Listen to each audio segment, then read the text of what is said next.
Viewers আসসালামু আলাইকুম। আপনারা মেট্রো রেলে যাবেন আর ধাক্কাধাক্কি করবেন না, সেটা কি করে হয়? আর আমি আপনাদেরকে দেখাতে চলেছি কিভাবে আপনি মেট্রো রেলের টিকিট কাটবেন।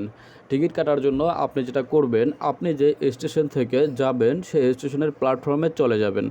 প্ল্যাটফর্মে যাওয়ার পর আপনি দিক নির্দেশনা দেখতে পাবেন উপরের দিকে টানানো আছে। দেন আপনি ওইটা দেখে কিন্তু ফলো করে আপনি চলে যাবেন। তারপরে দেখতে পাবেন টিকিট লেখা আছে, সেই টিকিটে আপনার যে টিকিট লেখা থাকবে সেই দিকে আপনি যাবেন। যাওয়ার পরে আপনি দেখতে পাবেন বিশাল লাইনে দাঁড়িয়ে আপনাকে টিকিট ক্রয় করতে হবে। দেন আপনি যখন লাইনে দাঁড়িয়ে টিকিট ক্রয় করবেন মেশিনের মাধ্যমে, আপনি তার পাশেই কিন্তু পেয়ে যাবেন আবার হাতে টাকা দিয়ে, আপনি সরাসরি মানুষ থাকবে সেখান থেকেও আপনি টিকিট ক্রয় করতে পারেন। এটা হচ্ছে টিকিট বিক্রয় মেশিন। এখান থেকে আপনি টিকিট ক্রয় করতে পারবেন। টাকা মেশিনের ভিতরে দিবেন, টিকিট আপনাকে দিয়ে দিবে।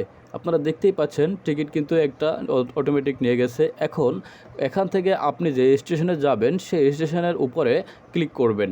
ক্লিক করার পরে নিচে ঠিক আছে লেখা বাটনে ক্লিক করবেন। দেন আপনার কত টাকা হচ্ছে সেটা কিন্তু দেখাবে। যখন আপনি মেশিনের ভিতরে টাকাটা দিয়ে দিবেন, টাকাটা দিয়ে দেওয়ার পরেই কিন্তু টিকিট সংগ্রহ করুন লেখা আছে, দেখতেই পাচ্ছেন। এখান থেকে আপনার টিকিটটা বের হবে। দেখছেন টিকিট বের হচ্ছে। এই টিকিটটা কিন্তু আপনাকে সঙ্গে রাখতে হবে।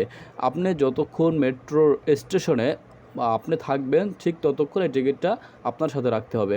পাশেই পাবেন ভাড়ার তালিকা। আপনি কিন্তু চাইলে ভাড়ার তালিকা এখান থেকে দেখতে পারেন। এটা হচ্ছে আপনার টিকিট হাতে যারা মেশিনে টিকিট কাটতে পারে না তাদের জন্য। আপনি এখান থেকে আপনি টাকা দিয়ে টিকিট কিন্তু ক্রয় করতে পারবেন। যাই হোক, টিকিট ক্রয় করা শেষ। এবার চলেন উপরে যাওয়া যাক প্ল্যাটফর্মের দিকে। এখান থেকে আপনাকে টিকিটটা এই যে ভুল জায়গায় পাঞ্চ করা হচ্ছে, আসলে এটা না, একটু নিচের দিকে আপনাকে এখানে টিকিট পাঞ্চ করতে হবে। দেন আপনার গেট খুলে যাবে। তারপরে আপনি টিকিট হাতে নিয়ে টিকিটটা সাথে রাখবেন, কোনোভাবে যেন টিকিট না হারায়, তাহলে কিন্তু আপনাকে জরিমানা গুনতে হবে। উপরে লেখা দেখতে পাবেন প্ল্যাটফর্ম, সিঁড়ি আছে উপরে ওঠার জন্য। আপনি যেই পাশে যাবেন, মানে যেই দিকে যাবেন, বাম পাশ আর ডান পাশ, আপনি ওই সিঁড়ি দিয়ে উপরে উঠবেন। অবশ্যই আপনি ফলো করবেন, উপরের দিকে লেখা থাকবে যে আপনি কোন দিকে যাচ্ছেন বা আপনি কোন স্টেশনে যাবেন। ওই স্টেশনের দিকে কিন্তু আপনাকে যেতে হবে। ঠিক আছে? ভুল স্টেশনে গেলে কিন্তু আপনার সময় লস হবে। আর আপনার যদি 1 ঘন্টার বেশি অতিরিক্ত সময় লস হয় তাহলে কিন্তু আপনাকে জরিমানা গুনতে হতে পারে। যাই হোক, আপনি এভাবে প্ল্যাটফর্মে চলে আসবেন। আসার পরে আপনাকে ট্রেনের জন্য অপেক্ষা করতে হবে। আরেকটা ইনফরমেশন হচ্ছে, প্রতি 8 মিনিট পর পরে এখানে কিন্তু ট্রেন আসে। 8 মিনিট পর পরে ট্রেন আসবে। আপনি যদি প্রথম ট্রেন মিস করেন তাহলে কিন্তু 8 মিনিট পরে আবার আরেকটা ট্রেন পেয়ে যাবেন। ঠিক আছে? আপনি দেখতে পাচ্ছেন এটা হচ্ছে মেট্রো রেলের টিকিট।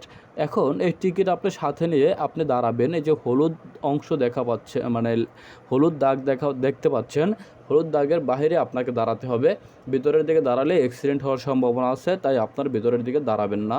হলুদ অংশের বাইরে, দাগের অংশের বাইরে দেখতে পাবেন। যাই হোক, দেখতেই পাচ্ছেন এখন কিন্তু একটা ট্রেন আসবে। ট্রেন আসার জন্য আপনাকে অপেক্ষা করতে হবে। ট্রেন আসলে আপনি যদি সিট পান, মানে সিট বলতে আপনি যদি উঠতে পারেন, যদি জায়গা থাকে তাহলে আপনি উঠতে পারবেন, অন্যথায় আপনাকে কিন্তু আবার অপেক্ষা করতে হবে 8 মিনিট। যাই হোক, ট্রেন কিন্তু একটা চলে আসছে। দেখতেই পাচ্ছেন ট্রেন চলে আসছে। দেখবেন কি পরিমাণ লোকজন আছে, দেখেন ভিতরে কিন্তু ঢোকার মতো জায়গা তেমন একটা নেই। তারপরও অনেকে একটু ধাক্কাধাক্কি করে তারপরে ভিতরে প্রবেশ করতেছে। আমি কিন্তু এই ট্রেনটা মিস করছি, কারণ এই অনেক মানুষ, আমি উঠতেই পারিনি ট্রেনে। সেই জন্য আমি ট্রেন মিস করছি। আমি কিন্তু আবার পরবর্তীতে আরেকটা ট্রেনের জন্য অপেক্ষা করছি।